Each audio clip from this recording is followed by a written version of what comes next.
difference in generation? Well, it's becoming more apparent all the time. Hello, today I'm speaking with Gough Grubbs, Senior Vice President of Distribution and Logistics at Stage Stores. Welcome, Gough. Glad to be here. Well, tell us a little bit about leadership in your company. What do you do to train and nurture and produce good leaders? Well, I think the first thing you have to do is qualify who it is that you want to train. You know, I don't believe that you should treat everyone equally. You should treat everyone fairly, but you need to sort out the people that really have the desire to respond to that training. And that gives you a good base to work with. And once you get there, then you learn just how receptive they are to your leadership and give them projects that are going to keep them interested. So what are some of the other strategies you use to make sure your workers are productive and loyal and all of the things that you want a good worker and future leader to be? Well, I think loyalty has a lot to do with the mentor that they're working with. I've always subscribed to the old adage that people leave bosses, not leave jobs.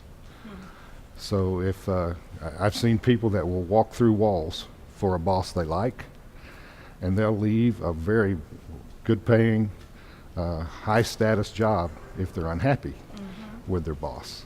So a lot of it begins with that relationship. And as you probably know, relationships take work. And it's a one-on-one proposition. It's not something you do in mass. So there again, that's why you have to be selective about who the candidates are, because you're going to have to spend a lot of time with them. Well, we've heard a lot today about difference in generations with boomers and then the middle generation and the Xers coming on. How does that impact the way you deal with your workforce, and what differences do you see in those generations? Well, it's becoming more apparent all the time. I'm one of the boomers. The way we learned is not the way that they learn. We've had to convert a lot of our training to more video because they grew up playing video games and in that kind of an environment.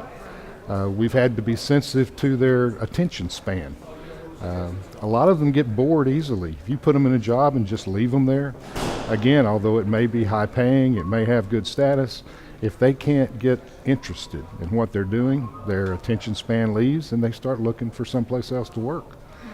So I think it's important that you lay out projects that they can work on this one for a while, then give them something new to keep their interest until they can become adapted to your culture.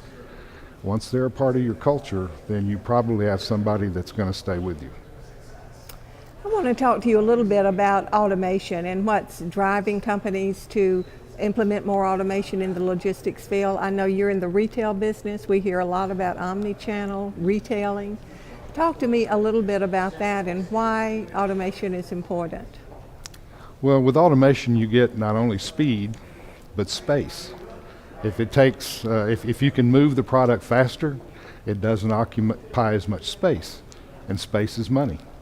So you can have smaller facilities because you process faster. So automation has brought about through technology the ability to not only circumvent some clerical jobs because of scanning and EDI and all of those technologies, but it also just moves the product much, much faster. So in your company, do you have central distribution centers that serve all of your different stores? Yes, we have stores in 40 states. We have 3 distribution centers so that we can be closer to those regions where the stores reside. That cuts down on the time that it takes to service those stores, and also just makes it more practical. Transportation costs are beginning to drive everything. So if you can shorten the distance you have to transport it, you're also saving money. And tell us a little bit about how automated those distribution centers are. Well, ours are very highly automated. Because our stores are relatively small, it means that we can't send everything out in full cases, which would be the most efficient way, but it would overstock those locations. So we do a lot of touching of individual pieces. And if you're going to do that, you need to do it with some automation and not by hand. And how has this e-commerce impacted you? I know you must be selling things over the internet. Do you separate your inventory for stores versus internet sales? How do you work that? Well, we surgically decide which product we're going to keep in the distribution center. We are truly omni-channel. We can fulfill web orders both from the stores and from a distribution center. And we also replenish our stores out of the distribution center, as well as replenish them directly from the vendor. So all four methods of fulfillment are employed. So it's just now a matter of looking at each component and saying which one is the most efficient, which one gives our customer the best service, and then follow the trail. Has that been particularly challenging, or has it been more of a natural evolution, this move toward omni-channel? We're being driven there. So I think it's an evolution, but it's also one where we're learning. Right. We're delving into the unknown. You have to know who your customer is and how many of them would really order from the web, based on age and location of the country. So far, most of our web sales have been pretty close to our store footprint. But now we're also seeing it start to grow outside of those areas where we have stores. So it's an unknown. We have to be flexible and adapt to what the facts teach us. Right. I'm just curious. I know you have a lot of stores in areas that aren't the big cities that we think of, right? I'm wondering if you still get if there's still a lot more people in those areas that want to go to the stores, maybe as opposed to the city where they don't want to fight the traffic to go to the store. It's an interesting part of that decision making. I think in some cases we talk about them seeing it in the store and then ordering it on the web. I think they also research it on the web and then come to the store. Oh, interesting. So we believe if we can have more product available on the web, it might actually attract them into the store. Because some things, even though many retailers are providing very quick service, it's not like having it today. Absolutely. So if we can entice them into our stores, that's a good thing. Let me go back and finish up by asking you one more question on this leadership issue. In an area like logistics and distribution, where we always have talked about the silos that have to be broken down, what do you do to build teams and make sure that you've got your people working together as a good team?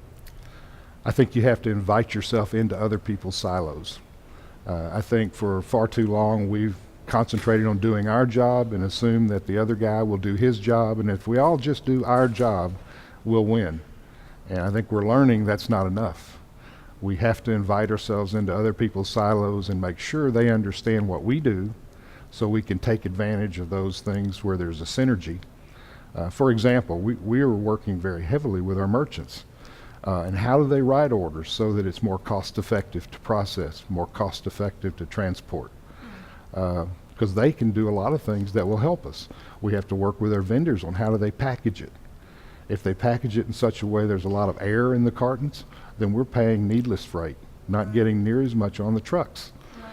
So there's way after way that you can work in other people's silos to make them feel not only a part of the team, but provide information to make you more effective as well.